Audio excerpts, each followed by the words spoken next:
بسم الله والابن والروح القدس الاله الواحد امين. تحل علينا نعمته وبركته من الان والى الابد امين. كل سنه وانتم طيبين. النهارده بنحتفل كلنا بعيد دخول المسيح اورشليم. وفي احتفالنا النهارده بنحتفل مش بس بدخول المسيح في الحدث الكبير اللي دخل بيه اورشليم، ولكن بنحتفل بدخوله في حياه كل واحد فينا، في دخوله في قلب كل واحد فينا. هو جه وكان له تدبير وله اعداد وله انبياء وله رسل علشان يجي يخبط على قلب كل واحد فينا ويقول له انا عايز ادخل. كان من البدء لما نيجي نقرا في العهد القديم في نبوه ارميا في الاصحاح الثالث نلاقي بيكلم ارميا ويقول له انا قلت كيف اضعك بين البنين، كيف اضعك بين البنين، ازاي احطك في وسط ولادي، كيف اضعك بين البنين واعطيك ارضا شهيه ميراث مجد امجاد الامم. وقلت تدعوني يا ابي ومن ورائي لا ترجعين. عايز يجي علشان تكون في صله البنوه ما بينه وما بينك، عايز يجي يدخل حياتك علشان بيدور عليك، اشتياق قلبه ان هو يكون ليك معاه هذه العلاقه، علاقه الابن بابوه. هي ده السبب اللي جه واتجسد وعاش على الارض ده كله وطلع على الصليب ودخل اورشليم النهارده علشان يوصل للنقطه دي، الاحساس ده يكون جواه. الاحساس ده جواه هو، لكن هو مش عارف يعمل ايه. كيف اضعك بيننا؟ اعمل ايه عشان تحبني؟ اعمل ايه عشان تتعلق بيا؟ اعمل ايه علشان انت شايف ان خلاصك ده معايا انا؟ والنهارده نلاقي الكلمه اللي بيدور حواليها الالحان واللي كانت على لسان كل الناس اللي استقبلت المسيح كلمه اوصلنا. ونلاقي بسبب الكلمه دي ان المسيح قبل المجد. عمره ما كان المسيح في فترته على الارض قبل مجد من حد خالص، ولا قبل كلمة شكر أو ما. كان دايما بيهرب، وكان دايما بعد المعجزة يقول لهم اسكتوا ما تقولوش، وكل ده إلا في هذا اليوم. لأن كلمة وصلنا ويفسرها لنا القديس جيروم إن هو يلفت نظرنا في المزمور 117 نلاقي كلمة وصلنا دي يعني خلصني، بنقول له يا رب خلصني. فلما لقاك فهمت خلاص، انت دعوتني المخلص بتاعك، انت فهمت الاشتياق بتاع قلبي ايه، ان انا يكون معاك العلاقه شكلها ازاي. خلاص انا هقبل منك علشان انت فهمت. انا بقبل منك المجد وبقبل منك الصلاه وبقبل منك التحيه وبقبل منك كل ده عشان انت فاهم انت بتعمل ايه. انت جاي الكنيسه علشان تعمل ايه؟ جاي علشان تقول له النهارده وصلنا، جاي تقول له يا رب انا محتاج ان انت تخلصني، محتاج ان انت تطلعني من ذاتي. زي النهارده كده ما نشوفهم قلعوا القمصان وفرشوها قدام، يعني خلعوا ذواتهم، خلعوا كبريائهم، خلعوا كل ما هو يفصلهم عن محبه المسيح وراحوا ليه وبيقولوا له يا رب احنا بنقول لك خلصنا. هو الكلمه اللي كل واحد فينا النهارده لازم يركز فيها كويس جدا هي كلمه خلصنا. هي الكلمه المحوريه اللي بيدور حواليها اليوم، وهي الكلمة اللي ربنا مشتاق إن هو يسمعها منك. كيف أضعك بين البنين؟ ماذا أصنع لشعبي ولم أصنعه؟ كتير قوي تبقى واحد كده مش عارف أعمل إيه علشان يرتبط بالكنيسة، أعمل إيه يا رب علشان يحس بيك، أعمل إيه علشان يكون له علاقة بيك قوية، أعمل إيه يا رب علشان يعرف قد ايه انت بتحبه، قد ايه انت اتجسدت عشان تخلصه، قد ايه الموضوع ده يكون شاغل باله وشاغل اهتمامه ومركز تخييط يعني التركيز بتاعه. كتير يا رب بنقول الكلمه دي يقول لك صدقني انا كمان بخبط على بابه كل يوم، بس هو مش معايا، هو مشغول، هو بعيد عن انه يرفع قلبه ليا، يتكلم معايا، يكون له اشتياق. يقول لك لا اصل هو الكنيسه ما فيهاش الخلاص، الكنيسة مش لازم ان انا اروح، مش لازم ان انا يكون عندي علاقة بيه. طب ازاي هتخلص بدون الاسرار؟ من يأكل جسدي ويشرب دمي هذا يثبت فيا، يكون له خلاص. من اعتمد من الماء والروح يكون له الحياة الأبدية.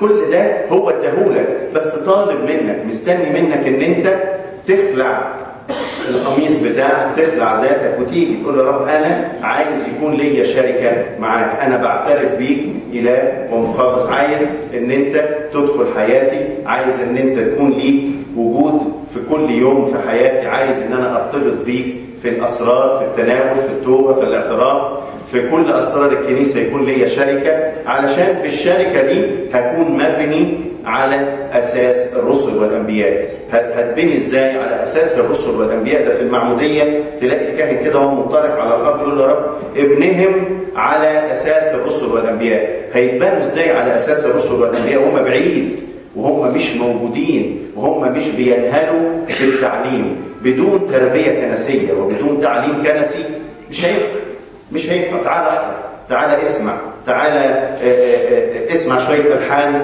ومل منها، تعال احضر الجمعه العظيمه وقول ياه ده كل ده بيقفوا يصلوا ما بيزهقوش. طب افتكر في اليوم ده والمسيح واقف على الصليب، في نفس الوقت اللي انت موجود فيه في الكنيسه، واقف مرفوع على الصليب من الصبح لغايه ما احنا بنعمل الدفنه وقت الغروب كده. طب كان ايه مشاعره؟ طب هو اله، كان ممكن يخلص الموضوع بسرعه وهو واقف كده على الصليب، خلص ينزل ويخلص وتاتا بسرعه، ما يقدرش يقرا وفي 10 دقائق يكون خلص كل ده. ليه خد اليوم كله؟ ليه قضى اليوم بحاله وهو متعلق كده على الصليب؟ ايه الالم ده؟ ايه العذاب اللي هو كان بيتعذبه ده؟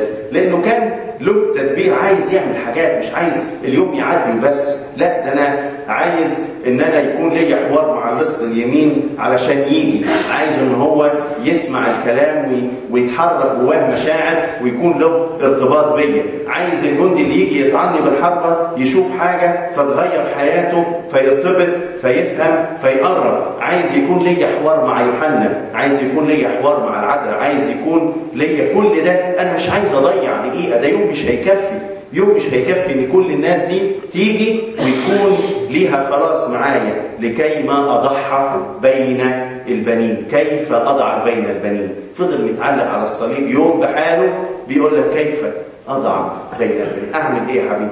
اعمل ايه اكتر من كده؟ واحنا نيجي نقعد في الكنيسه نتململ ونتضايق ونشوف اليوم طويل والالحان. طب انت بترفع قلبك؟ انت قاعد على كرسي، قاعد مرتاح، زهقت هتطلع هتدخل، عايز تروح هنا تعمل حاجه، هو متعلق مش قادر يعمل حاجه غير ان هو يركز انه يخلصها، ما عندوش اشتياق تاني. هل بتسرع في الالحان دي تشوف كلماتها ايه؟ عباراتها ايه؟ ليه بنقولها؟ بنعملها كده ليه؟ ولا انت بتفاجئ بس انها موجوده في الكنيسه في اليوم ده؟ هل انت درست طلعت من اليوم ده قلت يا ترى هم عملوا كده ليه؟ ايه اللي موجود جوه الالحان دي؟ ايه العبارات؟ ايه المفردات؟ عملوا ليه كده؟ ايه التعليم اللي موجود في ده؟ انا يا رب هكون مين في الشخصيات اللي انت اتقابلت معاها وانت واقف على الصليب؟ انا هكون مين في الشخصيات اللي هي فرشت القمصان النهارده وهي بتستقبلك علشان تدخل اورشليم وتتملك على حياتها؟ المسيح لما دخل اورشليم حاجات كتير اتغيرت، كان له تغيير. انت لما تسيبه يدخل مش هيدخل كده وبس، ده هيدخل ويغير ويشكل ويبدل ويعمل حاجات فيك ويعمل حاجات جواك وكده يطلع من جواك زي ما كده طرد الباعة، يطلع من قلبك كل ما هو شر او شبه شر او اشتياقات او شهوة غير مظبوطة او كل ده هو داخل علشان يطلعه، طبعا داخل علشان ينقي كل ده. سيبه يدخل، هو داخل له دور وله هدف، مش داخل علشان بس كده، لكن داخل علشان المدينة ترتج والمدينة تضطرب، وكل اللي جواك الشر اللي لازق جواك ده يقدر يطلع منك ويبقى ليك شركة معاه. ولما دخل قدموا عرفوا ان هو ده، ما هو ده المخلص، فقدموا له مرضى باشكال وانواع كثيرة، عرج وعمي، فشفاهم. يكون ليك شفاء لجسدك وشفاء لنفسك وشفاء لروحك، بس المشكلة ان انت مش عارف تدخله ازاي او مش عايز تدخله ازاي. هو واقف، هو مستني، كل اشتياق قلبه بيقول لك كيف اضع بين البنين. Aujourd'hui, nous célébrons ensemble le dimanche des Rameaux. C'est une fête seigneurale pendant laquelle on célèbre l'entrée de notre Seigneur à Jérusalem. Et c'est pas uniquement son entrée dans la ville de Jérusalem, parce que la signification de cette ville, elle est beaucoup plus grande qu'une ville située dans un pays, mais c'est son entrée dans ton cœur, c'est l'entrée dans ta vie. C'est l'entrée, quand tu l'acceptes, d'entrer et faire partie de ton quotidien, de ta vie, de ton amour, de ton partage, de tout ce que tu as dans ta vie. Si tu l'acceptes, et d'ailleurs aujourd'hui, on a un mot-clé avec lequel on célèbre cette journée, c'est Hosanna. Et ça, Saint Jérôme nous apprend que ce mot Hosanna fait référence au psaume 117, quand David a crié en disant et en priant « Sauve-moi ». Et d'ailleurs, pour le fait de dire ce mot-là, c'était la première fois que le Seigneur accepte qu'on le remercie, qu'on l'accueille de cette manière royale, de cette manière grandiose, dans laquelle on reconnaît sa mission, on reconnaît pourquoi il est venu, pour nous sauver. Il n'est pas juste venu pour vivre parmi nous, pour avoir quelque chose dans notre vie, mais il vient pour nous sauver. Quand tu reconnais qu'il vient pour te sauver, il sera heureux d'écouter ta prière, d'écouter ta supplication, ta demande, d'être attentif à ce que tu lui demandes, parce que tu connais, tu lui pries avec les mots qu'il lui fait plaisir, avec les mots qu'il est venu pour entendre de toi. Dès le commencement, on voit même dans les prophéties de l'Ancien Testament, Jérémie, à qui le Seigneur a parlé à l'époque du roi Josia, en lui disant dans le chapitre 3, « Je disais, comment te mettrai-je parmi mes enfants et te donnerai-je un pays de délices, un héritage, le plus bel ornement des créations. Je disais, tu m'appellerais mon Père et tu ne te tourneras pas de moi. » Il dit, comment puis-je te mettre parmi mes enfants? C'est un souhait. Le Seigneur cherche à te mettre parmi ses enfants. C'est une demande, c'est un souhait qu'il a pour chacun de nous. Qu'est-ce que je fais? Comment je fais? Comment je fais pour t'appeler et que tu me reconnais comme ton Père? C'est un souhait, c'est une demande que le Seigneur nous fait tous les jours. Qu'est-ce que je fais? Comment je fais pour que tu reconnais mon amour vers toi? Comment je fais pour que tu connais que je suis incarné, je suis venu sur terre, j'ai vécu ici parmi vous parce que je veux que tu sois mon fils. J'ai fait tout ça parce que je t'aime. Je veux que la relation entre moi et toi soit cette relation paternelle dans laquelle tu reconnais mon amour pour toi. Mais c'est d'ailleurs la question que nous, en se posant à chaque fois qu'une personne a le cœur un peu endurci, il ne veut pas venir prier le Seigneur dans sa maison. On dit, mais qu'est-ce qu'on fait? Comment l'attirer? Qu'est-ce qu'on fait pour qu'il reconnaisse que Dieu l'aime? Qu'est-ce qu'on fait? Quel événement peut-on organiser? Quelle annonce peut-on faire? Quelle parole peut-on dire pour qu'il comprenne que le Seigneur l'aime? Que le Seigneur veut devenir son Père. C'est une parole que le Seigneur écoute et nous dit, mais écoute, depuis le commencement, moi aussi je cherche. J'ai toqué à plusieurs portes, à plusieurs cœurs. J'ai venu dans la vie de plusieurs personnes pour leur annoncer que je les aime. Mais ils n'étaient pas attentifs à ma parole. Ils étaient éloignés. Leur cœur était endurci parce qu'ils étaient occupés. Ils avaient plein de préoccupations. Ils m'ont mis à la fin de leur liste, malgré que je les ai mis en premier lieu. Sur la tête de ma liste, j'ai mis leur nom. Mais eux, ils ont mis mon nom à la fin de leur liste, à la fin de leurs préoccupations. Ils n'ont jamais pensé que je les aime. Ils ont refusé mon amour. Ils ont refusé ma présence dans ma vie. Qu'est-ce que je fais? Comment puis-je vous mettre parmi mes enfants? Le fait de l'entrée de Jésus dans Jérusalem, il était en train de préparer sa croix. Et d'ailleurs, nous, on se pose toujours la question, mais pourquoi l'Église nous met beaucoup de chants? Pourquoi on passe toute une journée, le vendredi saint, à l'Église en train de chanter? Mais pourquoi ce temps et pourquoi ce travail assez fastidieux, ces chants qu'on n'arrive pas à suivre, qu'on ne connaît pas, qu'on n'arrive pas à comprendre et chanter avec eux? Pourquoi ce travail aussi compliqué? Mais attends, mais est-ce que pendant cette journée-là, tu as levé tes yeux pour le regarder sur sa croix? Il a d'ailleurs passé le même temps que tu passes ici à l'église, crucifié, suspendu sur une croix. Dans la peine de cette croix-là, il a passé le même temps.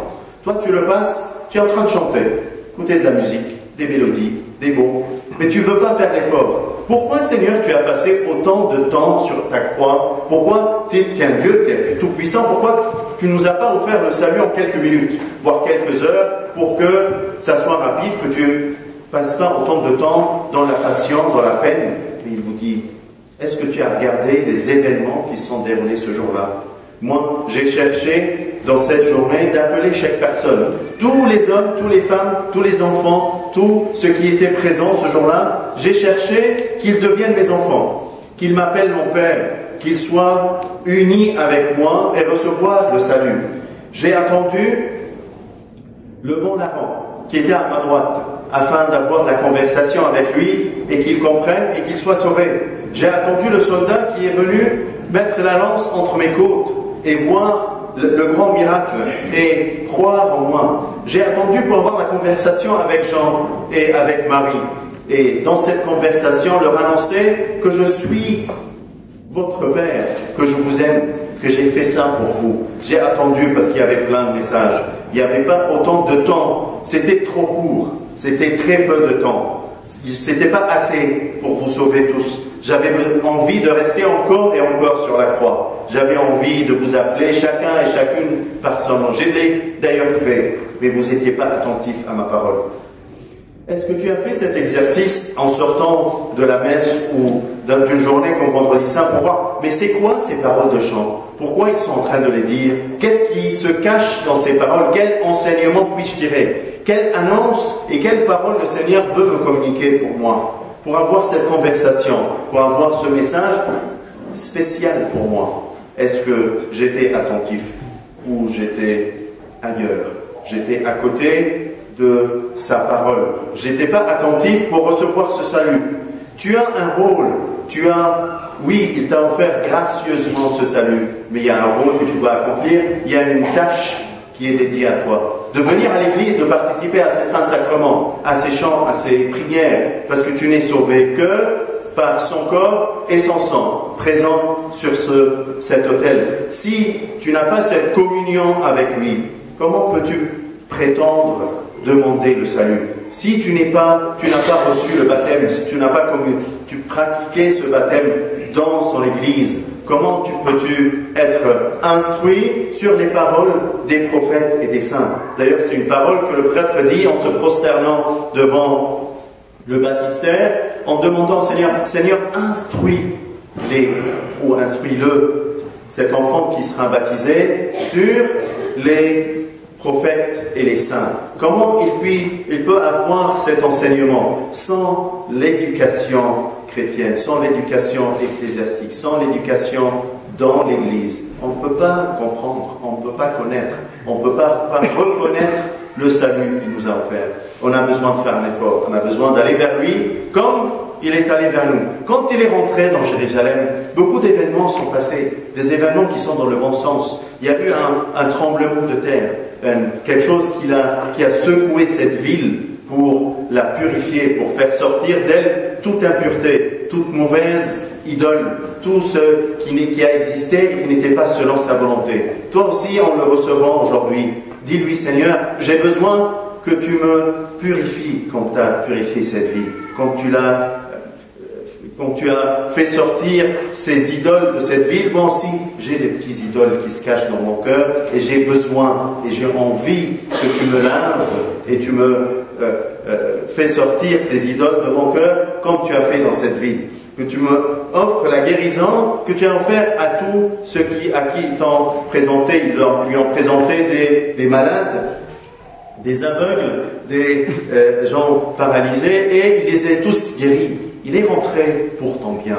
Il est venu pour te sauver, pour t'offrir un grand salut. Il est venu parce qu'il veut que tu l'appelles mon Père. C'est le souhait de mon cœur, son cœur. Comment te mettrai-je parmi mes enfants? ربنا يدينا نعمة أحبائي إن احنا نكون النهارده فعلا بنستقبل رب المجد بكل فرح بكل تهليل، بنقول له اوصلنا من قلوبنا، نقول له يا رب خلصنا من كل شهواتنا من كل ضعفاتنا، له كل مجد وكرامة من الآن